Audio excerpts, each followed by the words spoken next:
तो हम लोगों ने अभी तक देखा था कि टी बीम का इफेक्टिव विड्थ है या फिर जो भी फ्लैंज सेक्शन था टी बीम या एल बीम, उसका इफेक्टिव विड्थ कैसे निकालते हैं।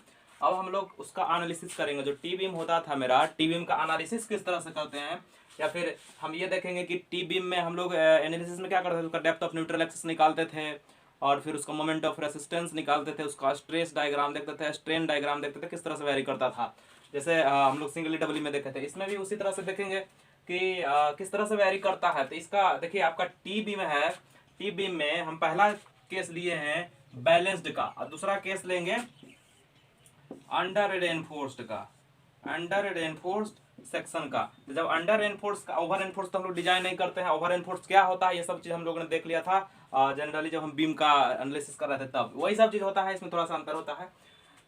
तो अंडर रेनफोर्स का देखेंगे, पहले हम देख रहे हैं बैलेंस का। तो बैलेंस का देखेंगे तो अगर ये टी बीम है, इसका डेप्थ ऑफ न्यूट्रल एक्सिस, यानी कि अगर एन ए ये है तो आपका एक्सयू जो होगा डेप्थ ऑफ न्यूट्रल एक्सिस है, ये एक्सयू बैलेंस सेक्शन में एक्सयू लिमिटिंग के बराबर होता था।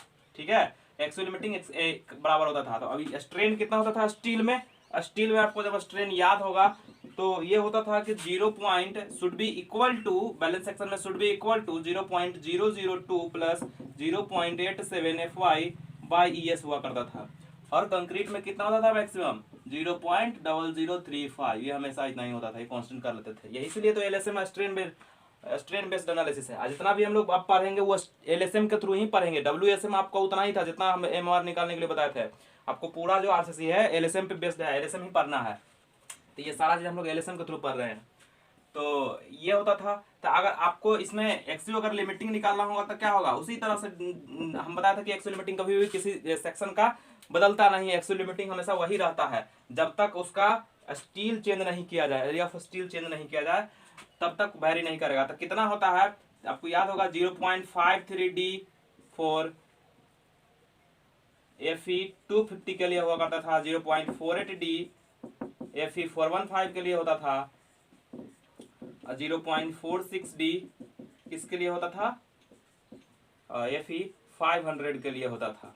तो ये होता था आपका। अगर मोमेंट लिमिटिंग मोमेंट निकालना, मोमेंट ऑफ रेजिस्टेंस निकालना होगा, यानी कि एमयू लिमिटिंग निकालना होगा, तो एमयू लिमिटिंग निकालने का भी हम लोग जो फॉर्मूला दिया था बीम में, उसी से आप निकाल सकते हैं। इसमें बैलेंस सेक्शन में कोई चेंज नहीं आता। बात आता है कि जब अंडर रेनफोर्स जब निकालिएगा तो उसमें बात बदल जाती है। अंडर रेनफोर्स में उसका एनालिसिस किस तरह से करेंगे ये चीज हम लोग देखते हैं। अभी तो हम लोग बैलेंस सेक्शन देखे थे, अब देखेंगे अंडर रेनफोर्स्ड सेक्शन। चलिए, तो हम लोग अंडर रेनफोर्स देखेंगे। तो अंडर रेनफोर्स में देखने के लिए हमको ये चीज अगर मान लेते हैं, आपका इफेक्टिव विड्थ यानी कि BF है और ये DF है, डेप्थ ऑफ फ्लेंज है, तो पहला केस इसमें हम लोग देख सकते हैं। क्या होता था अंडर रेनफोर्स में, आपका जो न्यूट्रल एक्सिस था ऊपर नीचे होते रहता था। ठीक है, ऊपर जाएगा, ऊपर जा सकता है, कहां तक जा सकता है, एक्सिस लिमिटिंग से हमेशा ऊपर ही जाएगा। तो कहां तक जा सकता है, हो सकता है ये न्यूट्रल एक्सिस फ्लेंज में हो सकता है न्यूट्रल एक्सिस वेब में हो, कहीं यहां पर भी हो सकता है, यहां पर भी हो सकता है, या फिर आपका फ्लेंज में भी हो सकता है। तो केस बनेगा, पहला केस क्या बनेगा कि अगर आपका न्यूट्रल एक्सिस फ्लेंज में है तब उसका एनालिसिस किस तरह से करेंगे, अगर वेब में है तो उसका एनालिसिस किस तरह से करेंगे। तो पहला केस हम लोग देखते हैं, केस नंबर 1, केस नंबर 1 में कि Na will lie in flange, यानी कि आपका जो एक्सयू इज लेस देन और इक्वल टू DF होगा, तब ना होगा। DF है आपका, ये जो DF है, एक्सयू जो होगा इससे DF से कम होगा या फिर DF के बराबर होगा, तो यानी कि आपका जो जो न्यूट्रल एक्सिस होगा वो फ्लेंज में लाई करेगा। आपका सिलेबस में सीधा सीधा यह चीज लिखा हुआ है कि मोमेंट ऑफ रेसिस्टेंस या फिर जो बीम डिजाइन करना है किस को, जो भी न्यूमेरिकल पूछा जाएगा वो आपका फ्लेंज में ही होना चाहिए। यानी कि आपको एक ही केस पढ़ना है, केवल यही केस पढ़ना है। दूसरा केस क्या हो सकता है, आप सोच के देखिए कि आपका एक केस तो हुआ कि आपका जो न्यूट्रल एक्सिस है जो फ्लेंज में होगा, दूसरा केस हो सकता है कि न्यूट्रल एक्सिस वेब में होगा। दूसरा केस यही हो सकता है ना, केस 2 में कि एक्सयू इज ग्रेटर देन DF, यही हो सकता है दूसरा केस। तो हम लोग अभी पहला केस पर चर्चा करेंगे। तो पहला केस पर जब चर्चा कीजिएगा, जब पहला केस पे चर्चा कीजिएगा तो क्या होगा, एक्सयू जो होगा एक्सयू लिमिटिंग के बराबर नहीं होगा और इसका फिगर भी बदल जाएगा। क्यों, क्योंकि ये जो डेप्थ ऑफ न्यूट्रल एक्सिस है ये कहां चल जाएगा, ऊपर चल जाएगा। यानी कि ये जो डेप्थ ऑफ न्यूट्रल एक्सिस है ये फ्लेंज में जाएगा। हम पहला केस यही मान ले रहे हैं, तो एनालिसिस भी इसी तरह से करेंगे। यानी कि आपका जो डेप्थ ऑफ न्यूट्रल एक्सिस है वो कुछ ये चल जाएगा फ्लेंज में, तब ना इसी चीज को ना माने हैं, इसी पे ना एनालाइज कर रहे हैं।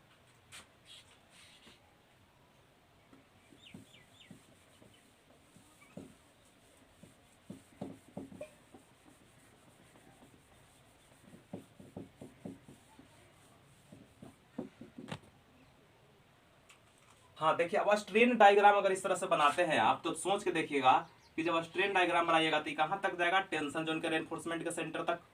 ये जो आपका स्ट्रेन डायग्राम कुछ बनेगा तो कुछ इस तरह का बनेगा, ये कहाँ तक जाएगा, ये आपका न्यूट्रल एक्सिस से आपका ये टेंशन जोन क्रिएट होने लगता है, यही होता है ना। अब अगर अंडर एनफोर्स में चल रहे हैं तो आपको याद होगा, जब अंडर एनफोर्स में चलेगा तो ये जो स्ट्रेन होता था, ये स्ट्रेन कितना होता, greater than 0.002 plus 0.87 FY/ES। 3 case होता था, अंडर एनफोर्स में ग्रेटर होता था, बैलेंस में बराबर होता था, ओवर एनफोर्स में लेस देन हो जाता था, जो कि होना नहीं चाहिए था, हमेशा ग्रेटर देन और इक्वल टू होता था इतना। अब कंक्रीट में स्ट्रेन इतना ही होता था, यहां से यहां तक 0.0035। तो ये हुआ आपका स्ट्रेन डायग्राम। ये क्या हुआ आपका स्ट्रेन डायग्राम, कुछ वैरी नहीं कर रहा है। हम लोग को टेंशन जोन से मतलब नहीं है, हम लोग को कंप्रेशन जोन से मतलब है। क्यों? क्योंकि ऊपर वाला ही कंक्रीट कंप्रेशन ले रहा है ना, तो इसी तरह से डायग्राम बनता है। देखिए अगर लीनियर है तो यूनिफॉर्म डेप्थ है इसका, तो आपका वेरी करेगा, लीनियरली वेरी करेगा। किस तरह से वेरी करता है ये सब चीज हम लोग एनालिसिस किए हुए हैं। तो जब आप स्ट्रेस डायग्राम इसका बनाइएगा, तो स्ट्रेस डायग्राम जब ध्यान से बनाइएगा आप, तो ये तो आएगा आपका टेंशन जोन तक, सेंटर तक। आपका जब कंपैरिजन बनाइएगा तो ये होता था आपका यहाँ तक, यहाँ पर अगर 0.0035 है तो इसका कहीं ना कहीं स्ट्रेन 0.002 भी हुआ होगा, तब ना 0.0035 हुआ होगा बढ़ के, तो कहीं ना कहीं ये होगा। तो हम जानते थे कि यहाँ तक जो स्ट्रेस होता है वो कांस्टेंट होता है, यानी कि यहाँ से यहाँ तक एकदम कांस्टेंट होगा। कितना होता था 0.45 FC के, इतना होता था। और उसके बाद जो neutral up to the neutral axis जो वेरी करता था, ये पाराबोलिकली वेरी करता था। ठीक है, यही होता था मेरा मेन चीज। यानी कि हम लोग एक चीज देख सकते हैं, टेंशन में कुछ इस तरह से होता था, कितना होता था 0.87 FY। एक चीज यहाँ पर एनालाइज करने वाली बात है कि जो हम जितना भी एनालिसिस कर रहे हैं अभी तक, इस केस में हमने क्या देखा कि एनालिसिस कर रहे हैं तो ये रेक्टेंगुलर सेक्शन की तरह बिहेव कर रहा है। क्यों? क्योंकि आपका स्ट्रेन डायग्राम भी उसी तरह का बन रहा है, स्ट्रेस डायग्राम भी उसी तरह का बन रहा है। तो आपका जो जब आपका न्यूट्रल एक्सिस फ्लेंज में होगा, जाहिर से बात है कि आपका जो टी बीम जो बिहेव करेगा as a rectangular beam behave करेगा। ठीक है, तो जाहिर सी बात है कि जब रेक्टेंगुलर बीम की तरह बिहेव कर रहा है तो आप डेप्थ ऑफ न्यूट्रल एक्सिस भी उसी तरह से निकालिए, मोमेंट ऑफ रेजिस्टेंस भी उसी तरह से निकालिए। किस तरह से? यह हुआ आपका स्ट्रेस डायग्राम। ठीक है, तो यह हुआ आपका स्ट्रेन। तो स्ट्रेस पहला बात है कि आप for position of an neutral से पोजीशन के लिए क्या निकालते थे? जाहिर सी बात है, एक चीज हम बताते थे, एकदम घर से लेके यहाँ से रटते चल जाइए, अभी तक घर ही है तो घर ही रटिएगा बैठ कर। क्या होता है? Compression C equal to T, compression force बराबर टेंशन फोर्स। तो कंप्रेशन फोर्स कितना होता था 0.36 FC के XU इंटू बी बराबर 0.87 FY बाई 0.87 FY AST। ये होता था ना आपका एरिया ऑफ स्टील AST है, तो कंप्रेशन फोर्स 0.36 FC के XU इंटू बी, कंप्रेशन फोर्स हुआ 0.87 FY into area of steel, ये हुआ टेंशन फोर्स। तो आप यहां से XU निकाल लीजिएगा, XU बराबर आपको यहां से कैलकुलेट हो जाएगा, आपको FCK पता रहेगा, B पता रहेगा, FY पता रहेगा, AST पता रहेगा, तो आप निकाल लीजिएगा यहां से। XU आपको पता चल जाएगा। जब XU पता चलेगा तो आप एक चीज चेक कीजिएगा, क्या चेक कीजिएगा? जब XU पता हो गया तो हम मान के क्या चले थे कि आपका जो XU है शुड बी लेस देन और इक्वल टू DF, यही चीज का एनालिसिस कर रहे हैं। तो यानी कि जब आप XU निकाले हैं तो जाहिर सी बात है कि XU आपका फ्लेंज में ही आना चाहिए, यानी कि XU होना चाहिए आपका लेस देन और इक्वल टू DF होना चाहिए। सही है? आप जो XU निकाले हैं, XU जो निकाले हैं, ये इतना होना चाहिए। अगर सही होता है यस, इफ यस, चेक कीजिएगा, अगर XU कम आता है DF से या फिर उसके बराबर होता है तो इफ यस, तो देन पहला केस में आप मोमेंट ऑफ रेसिस्टेंस आप निकालते हैं। आप इफ यस यहां लिखिए, चेक किए, अगर आ गया सही है, इस केस को सेटिस्फाइड कर रहा है, तो इफ यस अगर सेटिस्फाइड कर रहा है तो आपका जो मोमेंट ऑफ रेसिस्टेंस होगा फ्रॉम कंप्रेशन साइड, ये जो है आपका कंप्रेशन साइड से, तो C into lever arm, compression into lever arm, तो कंप्रेशन फोर्स क्या होगा 0.36 FC के XU into B into D minus 0.42 XU, यही होगा 42 XU। ये हो कंप्रेशन साइड से। अगर आप टेंशन साइड से निकालना चाहते हैं तो MR इक्वल टू क्या हो जाएगा, टेंशन इंटू लीवर आर्म, यानी कि 0.87 FY AST, ये आपका हो गया tension force into lever arm D minus 0.42 XU। Lever arm क्या होता है आपको, अगर मान लीजिए कंप्रेशन फोर्स यहाँ लग रहा है, ये C है ये T है, तो दोनों के बीच में जो परपेंडिकुलर डिस्टेंस है इसी को हम लोग बोलते थे लीवर आर्म। ये कितना होता था D, ये टोटल डेप्थ D माइनस ये वाला घट जाता था, ये कितना होता था D माइनस 0.42 XU, ठीक है, ये होता था। एक चीज आप और देख सकते हैं यहाँ पर कि आप जो ये वेरी करता है कहां तक कांस्टेंट स्ट्रेस रहता है, कहां तक आपका कांस्टेंट स्ट्रेस रहता है, तो ऊपर वाला होता है 3/7 XU और नीचे होता है 4/7 XU। तब ऊपर वाला पोर्शन में कांस्टेंट स्ट्रेस होता था, नीचे वाला पोर्शन में पैराबोलिक स्ट्रेस वेरी करता था, ठीक है। तो आपका ये हुआ एक केस में, यानी कि जब XU इज लेस देन और इक्वल टू DF है, तब आप इस तरह से एनालिसिस करिएगा, मोमेंट ऑफ रेसिस्टेंस निकालिएगा इस तरह से, जैसे आप लोग रेक्टेंगुलर, तो नोट में लिख लीजिएगा कि when the neutral axis of T beam will lie in flange section, then that beam will be have as a rectangular beam, and the analysis of this beam will be occur is just like the rectangular beam। तो आप लोग के syllabus में इतना ही है, ठीक है। अगर आप चाहते हैं कि और पढ़ाएं तो पढ़ा ही देते हैं, ठीक है। चलिए, हम लोगों ने अभी तक देखा था केस 1 में कि आपका जो XU था वो डेप्थ ऑफ फ्लेंज से अंदर था, यानी कि डेप्थ ऑफ फ्लेंज के अंदर में आपका न्यूट्रल एक्सिस लाई कर रहा था, तो उसका एनालिसिस हम कर लिए जस्ट एज रेक्टेंगुलर सेक्शन। तो आपको यही एक केस पढ़ना है जो हमने अभी पढ़ा दिया है। उसके बाद जो भी हम पढ़ा रहे हैं आउट ऑफ सिलेबस है, आप लोग के सिलेबस में पूछेगा नहीं है, लेकिन क्या हम लोग नहीं पढ़ रहे हैं, आपको जानना बहुत ज़रूरी है। हमने बताया था कि जब ऑफलाइन क्लास में कि यही दो चीज़ आपको समझने के लिए है RCC में, और कुछ समझने वाला है नहीं। अगर ये दो चीज़ समझ लिए तो फिर आपको कोई नहीं हाथ लगा सकता है RCC में, अगर आप बढ़िया से अपने आप से ईमानदारी से पढ़े हैं तब। तो चलिए हम लोग देखते हैं दूसरा केस में कि अगर आपका XU डेप्थ ऑफ फ्लेंज के नीचे लाई करता है, यानी कि XU जब आपका वेब में लाई करता है, कहीं इधर XU लाई करता है, तब उसका एनालिसिस किस तरह से करेंगे। तो अगर मान लीजिए कि आपका जो XU है कहीं इधर है, पंखा बंद करो, अगर आपका XU कहीं इधर है वेब में,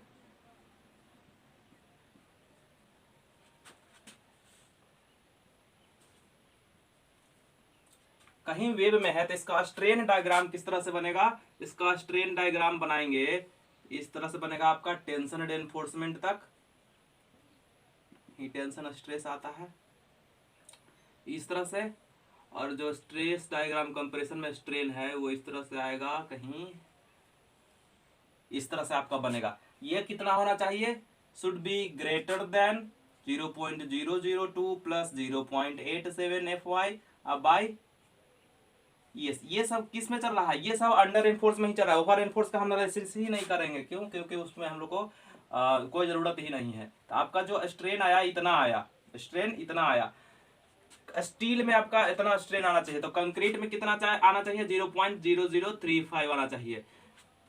तो सोच के देखिए, जब स्ट्रेन डायग्राम इस तरह से बनाइएगा तो कहीं ना कहीं आपका 0.002 भी आया होगा। हो सकता है आपका जो 0.002 आया होगा वो फ्लेंज में आया होगा, फ्लेंज वाले सेक्शन में हो सकता है ये बाहर भी आया होगा। तो दो केस क्रिएट हो जा रहा है यहां से। पहला केस तो हम देखें कि आपका जो XU था वो लेस देन DF था, यानी कि फ्लेंज में लाई कर रहा था, न्यूट्रल एक्सिस ऊपर ही लाई कर रहा था। दूसरा केस हम देखें कि जब वेब में लाई कर रहा है, तो एक और केस यहां से क्रिएट हो रहा है, यानी केस 2 में एक और केस क्रिएट हुआ। ये केस 2 क्या था कि आपका XU is greater than DF, यानी कि आपका वेब में चला जा रहा। हाँ, तो जो आपका देखे थे कि जो आपका डेप्थ ऑफ न्यूट्रल एक्सिस है अगर वेब में लाई कर रहा है, तो यहाँ पर दो केस क्रिएट हो रहा था। क्या कि जो आपका 0.002 वाला जो पोर्शन है, मान लीजिए कि एक बार हम मान के चलते हैं कि आपका 0.002 वाला पोर्शन कहीं यहाँ आता है, ये वाला पोर्शन है आपका 0.002 स्ट्रेन यहाँ आया, ठीक है।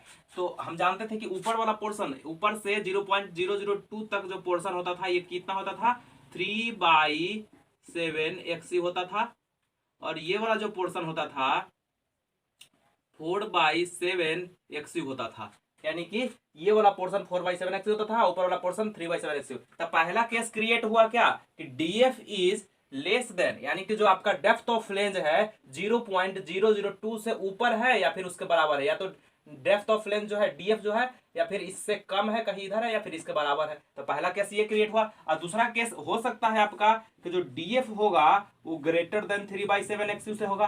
तो हम लोग यहाँ पर ये वाला केस का एनालिसिस करते हैं कि यानी कि जब आपका डीएफ जो है लेस देन और इक्वल टू 3/7 से होगा तब क्या होता है, इसका एनालिसिस किस तरह से करेंगे। अगर डीएफ इज ग्रेटर देन 3/7 से होता है तो उसका हम अगले वाला मतलब अगले पार्ट में करेंगे। तो ये वाला पोर्शन का हम लोग देखेंगे किस तरह से एनालिसिस करते हैं। तो यहाँ पर आपको दिख गया होगा कि 3/7 यहाँ तक आ रहा है, यानी कि जब फ्लेंज है वो इस रीजन में लाई कर रहा है, इसके ऊपर लाई कर रहा है। और 4/7 यहाँ से न्यूट्रल एक्सिस तक होता था डेप्थ। तो इस तरह से है। तो इसका स्ट्रेस डायग्राम जब आप बनाइएगा,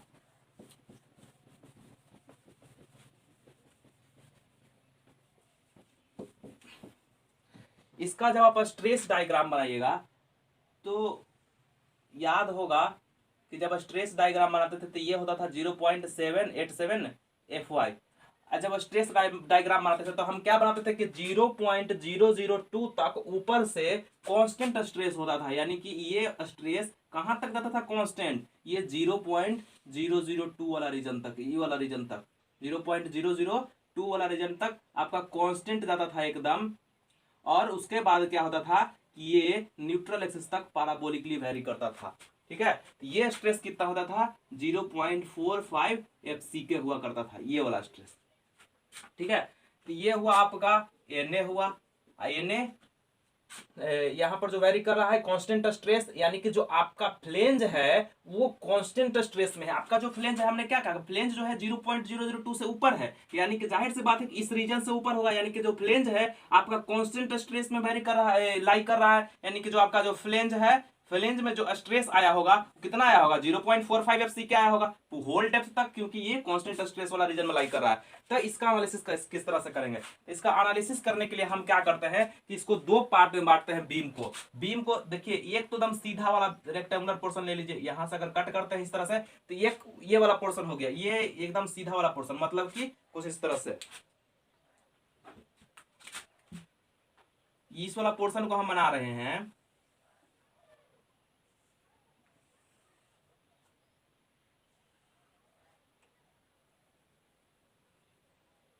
ये तो वेब वाला पोर्शन था। ये जो आया मेरा ऊपर जो आया ये फ्लेंज वाला नया वाला पोर्शन जुटा है। ठीक है। ये नया वाला पोर्शन जुटा है। ये स्टील था मेरे AST। तो AST जो यहां पर था, AST को हम दो भाग में बांट रहे हैं। पहला फिगर के लिए हम कर रहे हैं AST1। AST1 करने का मतलब है कि जो ऊपर वाला जो इतना कंक्रीट है, इतना ही कंक्रीट को काउंटरैक्ट करने के लिए उतना स्टील चाहिए। तो पहला पार्ट मैंने फिगर 1 में हम क्या किए कि AST को हम पहले फिगर को दो भाग में बांट रहे हैं। पहला फिगर वो आपका कि ये वाला पोर्शन, और दूसरा फिगर आपका हो जाएगा यहाँ पे कुछ इस तरह से।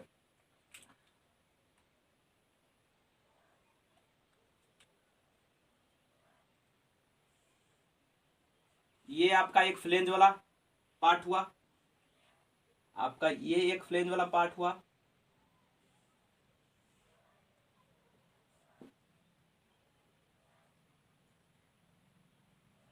इतना ही। अब बाकी रीजन तो हम लोगों ने ले लिया है, यानी कि जो ये वाला रीजन था, ये वाला जो रीजन था इसको हम लोगों ने एनालिसिस कर लिया है पहला फिगर बना के।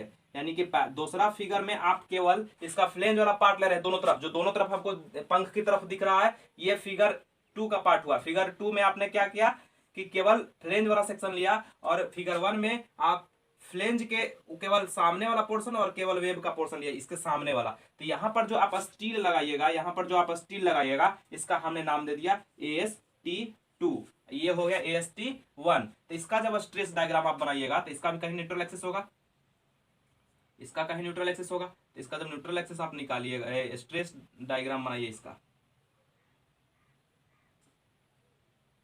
तो इसका स्ट्रेस डायग्राम बनाइएगा तो आपको एकदम सेम सेम दिखेगा जैसे रेक्टेंगुलर में, ये एक तरह से रेक्टेंगुलर बीम हो गया, तो रेक्टेंगुलर बीम का आपका इस तरह से वेरी करेगा। ये होता था आपका 0.45 FC के, ये हुआ 0.87 FY। ठीक है, यहाँ पर आप मान के चलिए कंप्रेशन फोर्स C1 लगेगा, यहाँ पर T1 लगेगा, टेंशन फोर्स T1। इसी तरह से अगर इसका स्ट्रेस डायग्राम बनाइएगा, तो इसका स्ट्रेस डायग्राम जब आप बनाइएगा तो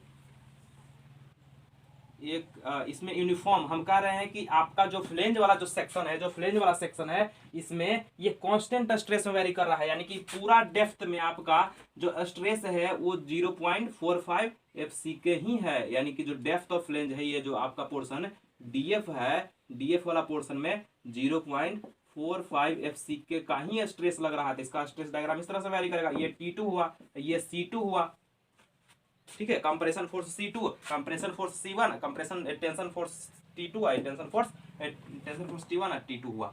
तो इस तरह से अगर हम दो पार्ट में तोड़ लिए हैं, ये दोनों को जोड़िएगा तो आपका ये वाला पोर्शन आएगा। हमने क्या किया पहले, आप एक बार ध्यान से सुनिएगा कि पहले स्ट्रेन डायग्राम बनाया, स्ट्रेन डायग्राम बना के हमने देखा कि जो 0.002 है वो ऊपर जा रहा है कि नीचे जा रहा है फ्लेंज वाले पोर्शन से। तो देखा पहला केस में हमने कि इसको नीचे ले लिया, यानी कि जो आपका जो फ्लेंज है वो 0.002 के ऊपर है, यानी कि जब इस तरह से हमने बनाया स्ट्रेस डायग्राम, तो हमने ये देखा कि जो फ्लेंज वाला सेक्शन है, जो फ्लेंज वाला सेक्शन है वो स्ट्रेस कांस्टेंट स्ट्रेस में लाई कर रहा है, यानी कि जब फ्लेंज वाला सेक्शन को जब आप डायग्राम बनाएगा तो कांस्टेंट स्ट्रेस में बनेगा। यानी कि इसको हमने दो पार्ट में तोड़ा, पहला पार्ट कि एक ये वाला पार्ट हुआ वेब के सामने से ले लिए, और दूसरा कि जो फ्लेंज वाला पोर्शन था, जो फ्लेंज वाला पोर्शन था आपका ये वाला पोर्शन बचा हुआ था जो वो ले लिए, और इसका स्ट्रेस डायग्राम बनाए। ये एज रेक्टेंगुलर बीम बिहेव करेगा, तो रेक्टेंगुलर बीम का हम जानते हैं स्ट्रेस डायग्राम बनाता है, इसका स्ट्रेस डायग्राम कांस्टेंट स्ट्रेस की तरह वेरी करेगा।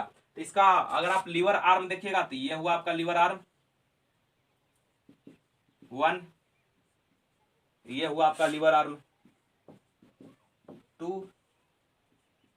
ठीक है, तो मेन फिगर ही समझना था। अगर पहला केस में तो आपने ये समझ लिया, तो आप इसका न्यूट्रल एक्सिस कैसे निकालिएगा, मोमेंट ऑफ रेसिस्टेंस कैसे निकालिएगा। जब आप न्यूट्रल एक्सिस निकालिएगा फॉर NA, न्यूट्रल एक्सिस के लिए आप क्या करते थे, कंप्रेशन फोर्स बराबर टेंशन फोर्स, यानी कि C equal to T। C को हम दो भाग में तोड़ दिए हैं, C1 प्लस C2, तो C1 प्लस C2 बराबर T कर सकते हैं आप। तब C1 को हम लोग लिखते हैं कंप्रेशन फोर्स, यानी C1 को हम लोग जब लिखेंगे तब C1, यानी इस फिगर में चलिए, इस फिगर में जब आप कंप्रेशन फोर्स लिखेगा तो देखिएगा कि रेक्टेंगुलर बीम की तरह बिहेव कर रहा है, जो स्ट्रेस डायग्राम बना है वो भी रेक्टेंगुलर बीम का बना है। तो आप लगा लिखिए 0. जो पहले लिखते थे 0.36 FC के XU इंटू B। तो यहाँ पर B क्या है, यहाँ पर B है जो विड्थ ऑफ वेब है, यही B आपका रेक्टेंगुलर बीम का विड्थ कितना हो गया इसका, इस पोर्शन का BW हो गया। तो ये वाला पोर्शन हो जाएगा BW, ये हो गया C1 का वैल्यू, ये हो गया आपका 0.36 FC के XU इंटू BW, अब प्लस C2 वाला पोर्शन, C2 वाला पोर्शन का जब इसमें लिखेगा तो आपका कितना होगा, स्ट्रेस इंटू एरिया। तो स्ट्रेस आपका क्या है 0.45 FC के, ये जो स्ट्रेस है कितना एरिया में लग रहा है, तो देखिए ये वाला पोर्शन, ये वाला पोर्शन इंटू ये पूरा पोर्शन, ये वाला घट जाएगा, इतना दूर घटेगा दोनों तरफ से, तो क्या हो जाएगा, इस वाला पोर्शन को आप लिखिए, इतना डिस्टेंस कितना होगा BF, total BF minus BW, इतना दूर घटाइए BW, BF माइनस BW, एक तरफ का लिखना था बाई 2 कीजिए, इसी तरह से इस तरफ भी हो जाएगा BF माइनस BW बाई 2, ये वाला पोर्शन, ये यहां से यहां तक का डिस्टेंस हुआ, इसमें भी यहां से यहां तक का डिस्टेंस हुआ, तो ये चीज हुआ BF माइनस BW बाई 2, ये इतना हुआ, BF माइनस BW बाई 2 इतना हुआ। तो स्ट्रेस मिल गया, तो आप एरिया भी लिखेगा, इनटू एरिया के लिए आपको क्या करना होगा DF, अगर इसका आप इक्विवेलेंट आप देखें तो दोनों को जोड़िएगा, ये वाला पोर्शन और ये वाला पोर्शन को जोड़िएगा तो क्या हो जाएगा, इस तरह से बन जाएगा, ये आपका है DF, ये है आपका DF, अब ये है आधा है आपका BF माइनस BW बाई 2, ये है BF माइनस BW बाई 2, ये दोनों को जोड़िएगा तो हो जाएगा BF माइनस BW, दोनों आधा आधा जोड़िएगा तो एक हो जाएगा, तो इतना हुआ। तो यानी कि स्ट्रेस इंटू एरिया जब करना है तो आपका DF ये वाला इंटू पूरा, तो पूरा कितना हुआ DF into BF minus BW, ये हुआ। तो ये हो गया आपका C2 बराबर टेंशन फोर्स, तो 0.87 FY AST, इंटू AST। अब कहेगा कि सर AST1 AST दो भाग में तोड़ दिया है, तो आप AST1 प्लस AST2 हम एनालाइज करने के लिए केवल किए थे। अगर फिगर तोड़ रहे हैं तो आपको स्टील भी उतना ही लगाना होगा जितना कंप्रेशन आ रहा है, तो दोनों स्टील को जोड़ेगा तो आपका AST के बराबर होगा। तो आपको एनालिसिस करना है केवल इस तरह से, आपको जब सॉल्व कीजिएगा तो यही चीज आपको सॉल्व करना होगा, ठीक है। तो आपको सब चीज यहाँ से पता होगा, FCK पता होगा, XU पता होगा, XU आप हाँ XU तो कैलकुलेट ही करना है, XU कैलकुलेट करना है, BW आपको पता होगा, विड्थ ऑफ वेव पता होगा, FCK पता होगा, DF आपको पता होगा, डेप्थ ऑफ फ्लेंज ये वाला पोर्शन पता होगा, BF पता होगा, इफेक्टिव वेट आप निकालिएगा, BW आपको भी पता होगा, ये जो विड्थ ऑफ वेव है वो निकालिएगा 0.87, FY पता होगा, AST पता होगा, तो आप निकाल लीजिएगा। तो यहाँ से क्या निकल के आएगा, यहाँ से आपका निकल के आएगा XU, यानी कि आप XU निकाल चुके हैं यहाँ से। किस केस के लिए, इस केस के लिए। तो आप यहां से चेक कीजिए कि जो आपने XU निकाला है, जो चेक कीजिए कि जो आपने XU निकाला है वो XU इज, क्या चेक करना है, XU is greater than DF। Yes, if yes तो एक और चेक लगाना होगा, का ये वाला चेक लगाना होगा कि जो DF है का लेस देन और इक्वल टू 3/7 XU है। हम इसी केस के लिए एनालिसिस करे थे, ये दोनों केस के लिए। तो पहला केस अगर सेटिस्फाई होता है तो इस केस के लिए चेक करेंगे, और पहला केस ही सेटिस्फाई नहीं होता है, यानी कि जब XU is greater than DF नहीं होगा, यानी कि XU जो है आपका फ्लेंज में लाई कर रहा होगा, तो पहले एनालिसिस किए थे उसी हिसाब से बनाएंगे। अगर XU आपका वेब में लाई कर रहा है तो पहला केस के लिए ये भी चेक करेंगे कि आपका जो DF है 3/7 XU से कम है, यानी कि जो आपका फ्लेंज है कांस्टेंट स्ट्रेस में लाई कर रहा है। तो हाँ, यदि यस, इफ यस, तब इसका इस एनालिसिस के थ्रू उसका MR निकालिएगा। तो MR निकालने के लिए क्या आ जाता है आपका, कंप्रेशन फोर्स, हाँ कंप्रेशन इनटू लीवर आर्म, यानी कि C इंटू लीवर आर्म। तो C इंटू लीवर आर्म के लिए यहाँ पर दो भाग में तोड़ा गया है ना, तो यहाँ पर हो जाएगा C1 into lever arm 1 plus C2 into lever arm 2, ठीक है। तो C1 आप लिखिए, पहले आप C1 लिखिए। तो C1 लिखने के लिए बताए थे कि जो रेक्टेंगुलर बीम इस फिगर का C1 लिखिए। तो आप जानते थे कि 0.36 FCK XU आई इंटू BW, ये हुआ आपका C1 आई इंटू लीवर आर्म क्या हो जाएगा, D total depth, effective depth D minus ये जो होगा आपका D माइनस 0.42 XU, ये हो गया आपका C1 इंटू लीवर आर्म, यानी कि MR1 ये हो गया आपका पहला पोर्शन हो गया। दूसरा पोर्शन के लिए आप लिखेगा प्लस C2 लिखिएगा, तो आपका आएगा, पहले तो C2 लिखेगा, तब C2 के लिए इसी तरह से लिखेगा 0.45 FCK स्ट्रेस इंटू एरिया लिखना है, तो DF into BF minus DW, तो ये हो गया C2 इंटू, अगर लीवर आर्म लिखना है तो लीवर आर्म के लिए क्या हो जाएगा, ये यहां से यहां तक डेप्थ है D, इफेक्टिव डेप्थ टेंशन के रेनफोर्समेंट तक इफेक्टिव डेप्थ D है, अब माइनस इतना घटाना होगा। तो ये कितना घटेगा, ये रेक्टेंगुलर पोर्शन है तो ये DF/2, यानी कि इतना वाला पोर्शन कितना हुआ, ये डिस्टेंस कितना हुआ DF, कैपिटल DF/2, यही पोर्शन घट जाएगा, यानी कि D माइनस DF/2 घटाइएगा, तो ये आपका लीवर आर्म 2 हो गया। यहां से आप मोमेंट ऑफ रेसिस्टेंस लिख सकते हैं आसानी से। तो यही था आपका इस केस का, कंप्रेशन साइड से। टेंशन साइड से थोड़ा लोचा होता है तो कंप्रेशन साइड से निकालिए, बहुत अच्छा है, यहां से आप निकाल सकते हैं आसानी से। तो ये था, कुछ खास नहीं है। अगर आप C1 और C2 अगर लिख लिया आपने तो इसमें कुछ है। लीवर आर्म लिखने के लिए हमने बताया कि टोटल डेप्थ D है, इफेक्टिव डेप्थ D है, मींस ये वाला पोर्शन घटाइए, तो ये वाला पोर्शन रेक्टेंगुलर है तो इसका सेंट्रोइड कहां होगा, बीच में होगा, तो यानी ऊपर वाला पोर्शन घटाइए तो टोटल डेप्थ है D माइनस ये वाला पोर्शन DF/2 कीजिएगा, तो आपको ये वाला यहाँ से यहाँ तक जो पोर्शन मिलेगा लीवर आर्म 2 का हो जाएगा। ये इसका लिखने का प्रोसेस हम बता दिए हैं। तो ये हुआ आपका एक केस का। दूसरा केस में एक केस का, तो दूसरा केस में दूसरा केस का आप हम लोग एनालिसिस देखें। आपका यहाँ दूसरा केस में दूसरा केस आता है। दूसरा केस में दूसरा केस क्या आता है कि अगर आपका DF is greater than 3/7 XU आता है, ठीक है, यानी कि जब आप स्ट्रेन डायग्राम बनाइएगा,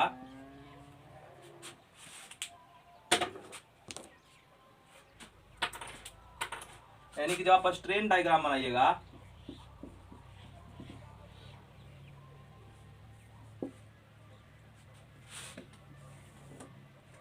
स्ट्रेन डायग्राम बनाइए यहां से।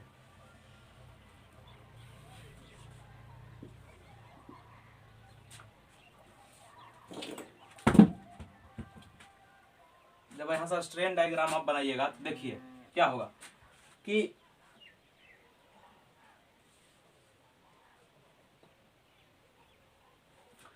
स्ट्रेन डायग्राम बनाइएगा तो क्या होगा कि हमने कहा कि डीएफ जो होना चाहिए शुड बी ग्रेटर देन 3/7 एक्सयू। 3/7 एक्सयू देखिए इसका स्ट्रेन डायग्राम जब हमने बना दिया, ये हुआ 0.0035, ये हुआ आपका ग्रेटर देन 0.002 प्लस 0.87 FY/ES हुआ, यही हुआ।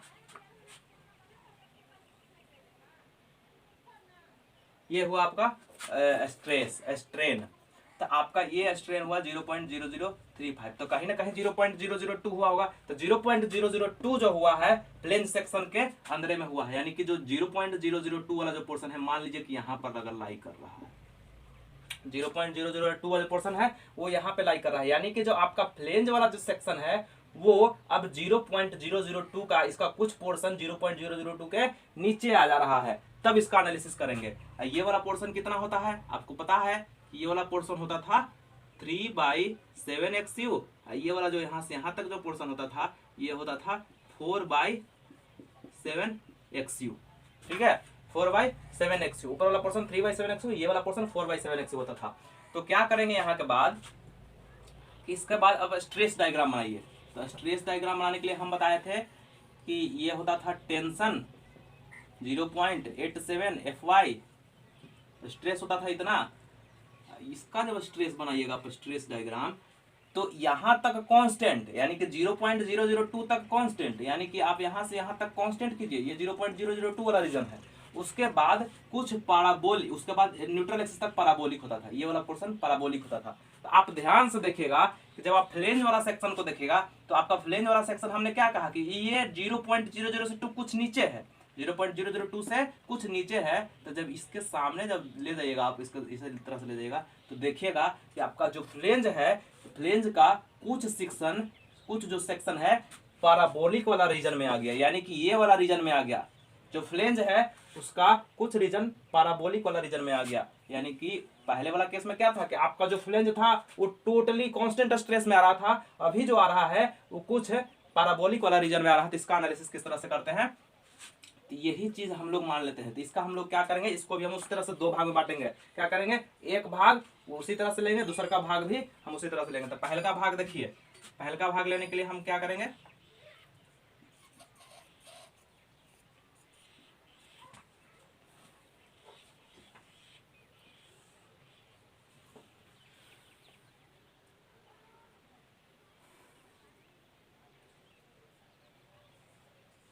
ये होगा आपका AST1।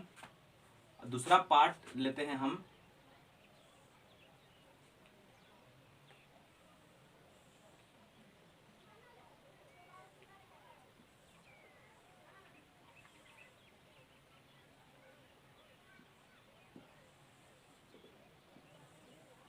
सॉरी ये वाला पोर्शन तो हम लोग पहले ही जूम कर लिया है, इसको डॉटेड लाइन से दिखा रहे हैं। AST2 इसको हम एनालिसिस कर रहे हैं इस तरह से। आपका ये जो पहले वाला पोर्शन जो हम लोग ने निकाल लिया इसके साथ, तो इस तरह से हो गया। तो इसका जब आप स्ट्रेस डायग्राम बनाइएगा तो स्ट्रेस डायग्राम आपको किस तरह से बनेगा, एज अ रेक्टेंगुलर सेक्शन। तो रेक्टेंगुलर सेक्शन की तरह इसका स्ट्रेस डायग्राम बनाइए। तो जस्ट एज 0.45 FC के कुछ देर कांस्टेंट रहता है, उसके बाद पैराबोलिक हो जाता था। तो ये होता था 0.45 FC के, इसमें होता था C1, ये होता था T1, हम इसको बोलते थे लीवर आर्म 1। इसी तरह से आप चलिएगा इसमें, तो इसका बनाइएगा स्ट्रेस डायग्राम। तब हमने क्या कहा कि जब इसका स्ट्रेस डायग्राम आप बनाइएगा तो ऊपर जो पोर्शन है, कुछ पोर्शन आपका कांस्टेंट स्ट्रेस में लाई कर रहा है। देखिए मान के चलते हैं कि ये वाला जो पोर्शन है ये कांस्टेंट स्ट्रेस में लाई कर रहा है, और उसके बाद कुछ जो पोर्शन है ये पैराबोलिक वाला रीजन में लाई कर रहा है, ये फ्लेंज का। यही है ना, हमने यही बताया ना, यही केस है, केस तो यही कह रहा है। अब इसका एनालिसिस किस तरह से करेंगे, तो ये आपका डेप्थ ऑफ फ्लेंज यानी कि DF है। अब इस तरह से एनालिसिस करना है कि आपका ये वाला पोर्शन जो है पैराबोलिक में चला जा रहा है, फ्लेंज का कुछ सेक्शन पैराबोलिक में जा रहा है। तो जब पैराबोलिक में जा रहा है तो इसका एनालिसिस करने के लिए हम क्या करते हैं कि इसको, ये हुआ 0.45 एफसी के, इसको क्या करते हैं कि इसका इक्विवेलेंट स्ट्रेस डायग्राम बनाते हैं, यानी कि जस्ट इसको हम लोग क्या करते हैं कि आपका स्ट्रेस डायग्राम इस तरह से रहता है। अब ये जो आपका जो सेक्शन दिख रहा है, जो आपको रीजन दिख रहा है, इसको हमने क्या किया कि रेक्टेंगुलर सेक्शन में चेंज कर दिए। रेक्टेंगुलर सेक्शन में जब आप चेंज कीजिएगा तब कुछ आपका डेप्थ घट जाएगा। इस पोर्शन को हमने माना, ये जो पोर्शन है इस पोर्शन को हमने माना YF, यानी कि इसका इक्विवेलेंट डायग्राम बनाया हमने, स्ट्रेस डायग्राम। उसमें हमने ये क्या किया कि ये पैराबोलिक वाला जो रीजन था उसको हटा दिया। उस हटाने के बाद हमने इसको रेक्टेंगुलर सेक्शन में चेंज कर दिया, रेक्टेंगुलर ब्लॉक में चेंज कर दिया। अब ब्लॉक में चेंज करने के बाद ये जो नया डेप्थ हमको मिला वो होगा YF। एक चीज याद रखिएगा कि YF जो होगा हमेशा लेस देन DF होगा। ये आपका DF है, YF जो YF में चेंज कीजिएगा यानी कि रेक्टेंगुलर ब्लॉक में चेंज कीजिएगा तो ये कुछ घट जाएगा, यानी कि YF इज हमेशा लेस देन DF होगा।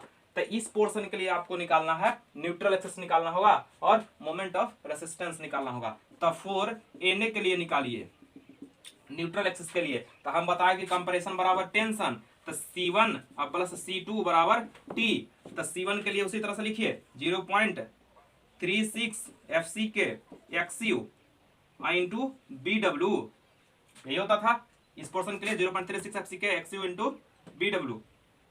प्लस C2 के लिए लिखिए, तो C2 इस पोर्शन का लिखेगा। तो C2 कैसे लिखेगा, पहले तो वो स्ट्रेस क्या हुआ आपका 0.45 FC के, स्ट्रेस इसका यही हुआ इनटू एरिया। तो अब जो एरिया हम लेंगे वो इसका लेंगे, ये जो इक्विवेलेंट सेक्शन हमने इसलिए तो इक्विवेलेंट किया कि आपका कैलकुलेशन में सही हो जाएगा, आसानी होगा। तो YF लीजिए, YF ये जो नया रेक्टेंगुलर ब्लॉक में आप चेंज किए तो ये हो गया, अब नया वाला जो डेप्थ हो गया ये हुआ YF। ये जो आधा वाला पोर्शन होता था ये जो होता था BF माइनस BW/2, इसमें भी होता था इतना दूर का BF माइनस BW/2। तो ये टोटल मिलके कितना हो जाएगा, ये दोनों का जो आप जोड़िएगा इतना इतना जोड़िएगा तो ये हो जाएगा BF माइनस BW। तो एरिया कैसे निकलेगा, इतना इंटू इतना, यानी कि YF into BF minus BW हो गया। स्ट्रेस हो गया, स्ट्रेस इंटू एरिया फोर्स हो गया, यानी कि C2 निकल गया। तो अब बराबर इसको कीजिएगा T के, जब इसको T के बराबर कीजिएगा तो यहाँ से आपको पता है FC पता है, XU पता है, BW पता होगा, FC फिर पता होगा, ये YF नहीं पता है, YF नहीं, XU तो निकालना है यहाँ पर, अब YF भी नहीं पता है, BF पता है, BW पता है, T पता है। तो YF के लिए एक फॉर्मूला हम दे देंगे, वो निकालिए वहां से, यहाँ से आपको XU पता हो जाएगा। तो बात आती है कि XU तो हम पता करेंगे कब, जब हमको YF पता रहेगा तब ना। तो YF के लिए एक फॉर्मूला लिख लीजिए आप, YF के लिए हो जाएगा 0.65 DF प्लस 0.15 XU, ये होता है YF का फॉर्मूला। डायरेक्ट YF का फॉर्मूला लगाइए, उसके बाद इस फॉर्मूला में YF का वैल्यू पुट कीजिए, आपको XU पता चल जाएगा। हाँ सही है फॉर्मूला, 0.65 DF प्लस 0.815 XU, यही होगा। इसके बाद आपको क्या करना है, जब आपको YF पता चल गया तब आप YF पता चल गया तब XU भी पता चल जाएगा। तब जब XU पता चलेगा तब फिर उसी तरह से चेक करेंगे कि क्या मेरा कंडीशन सेटिस्फाई किया है। XU जब हम निकाले हैं तो क्या वो XU DF से बड़ा है, हाँ वेब में लाइक कर रहा है। अगर सही होगा तो फिर दूसरा क्वेश्चन, दूसरा कंडीशन चेक करेंगे कि DF is greater than 3/7 XU, तो इफ यस तो उसका मोमेंट ऑफ रेसिस्टेंस हम लोग इस तरह से निकालेंगे। तो चेक क्या करना है लिख लीजिए, यहाँ पे कॉपी साथ होना चाहिए और कलम भी, और लिखते जाइए एकदम जैसे जिससे बोल रहे हैं। आपका क्या होगा, हाँ चेक कीजिए क्या होना चाहिए। पहला कि आपका XU जो है ग्रेटर देन DF है, इफ यस तो फिर चेक लगाइए कि जो आपका जो DF है ग्रेटर देन 3/7 XU है, इफ यस इसके बाद भी अगर होता है, अगर नहीं होगा तो क्या, इसके पहले वाला जो रीजन हम लोग बताए थे कि XU is less than DF, यानी कि जो आपका फ्लेंज जो था कांस्टेंट स्ट्रेस अप्लाई करता, तो पहले वाला के हिसाब से बनाते। अगर XU DF जो है ग्रेटर देन 3/7 XU, यानी कि आपका जो फ्लेंज का कुछ पार्ट जो है पैराबोलिक वाला रीजन में लाई कर रहा है, जब पैराबोलिक वाला रीजन में लाई करेगा तो हम लोग उसके लिए इक्विवेलेंट स्ट्रेस डायग्राम बनाएंगे, उसके हिसाब से हम लोग बनाएंगे। तो इफ यस तो देन MR बराबर क्या होगा, तो आपका C1 इंटू, इसी तरह से लिखिए आपका फिगर 1 के लिए MR1 अब प्लस MR2 इसको लिख सकते हैं, या फिर डायरेक्ट अगर आपको लिखना है तो C1 into lever arm 1 plus C2 into lever arm 2। ठीक है, तो जब C1 आप लिख सकते हैं क्या 0.36 FC के XU इंटू BW, ये हुआ आपका C1 इंटू लीवर आर्म लिखेगा तो आप D माइनस 0.42 XU आराम से कर सकते हैं। ठीक है, ये हो गया आपका C1 into lever arm 1 MR1। अब प्लस MR2 करना है, फिगर में भी प्लस लगा दीजिए, ये प्लस दोनों को जोड़िएगा तब एनालिसिस है। लीवर आर्म कंप्रेशन 2, तो कंप्रेशन 2 के लिए हम बताए थे कि आपका स्ट्रेस 0.45 FC के इंटू एरिया, तो एरिया के लिए क्या YF इंटू आपका जो टोटल विड्थ होगा BF माइनस BW। ठीक है, यह हुआ आपका C2 इंटू लीवर आर्म 2 करना है। तो लीवर आर्म 2 के लिए यानी किसका आप लीवर आर्म 2 निकाल के देखिएगा तो कैसे होगा, ये इसका लीवर आर्म, इसका कहीं तो सेंट्रोइड होगा CG होगा, तो वहां पर आपका लग रहा होगा C2, ये होगा आपका T2। तो जब लीवर आर्म 2, इसी को ना कहते हैं कंप्रेशन और टेंशन के बीच में जो डिस्टेंस है, तो लीवर आर्म 2 हुआ। तो कैसे निकालेंगे, आपको इफेक्टिव डेप्थ पता है, यहाँ से टोटल यहाँ से लेके यहाँ तक डेप्थ पता है, यानी कि ये पोर्शन पता है D, ये वाला जो पोर्शन पता है आपको, जानते हैं कि ये D होता है। इफेक्टिव डेप्थ तो आप निकाल ही सकते हैं, इफेक्टिव डेप्थ आपको पता है। अब इसमें से ये वाला पोर्शन जब घटा दीजिएगा यानी कि YF/2 घटा दीजिएगा तो आपको लीवर आर्म 2 पता चल जाएगा, यानी कि D माइनस YF/2 घटा दीजिए तो आपको ये पूरा वाला जो पोर्शन है MR बराबर C2 को इधर लिखिए, अब समझिएगा लिखा हुआ ये वाला पोर्शन आप का हुआ MR का फॉर्मूला, ये हुआ XU का फॉर्मूला, यहाँ से वैल्यू पुट करके निकालिएगा तब यही है, और कुछ है नहीं। अगर इसको आप समझ गए तो ठीक है, नहीं समझे तो भी ठीक है, हम आपको बताने वाले हैं नहीं फिर से। अब इस पे प्रॉब्लम तो हाँ बनाते हैं आगे प्रॉब्लम, बहुत लंबा वीडियो हो रहा है, कोई बात नहीं।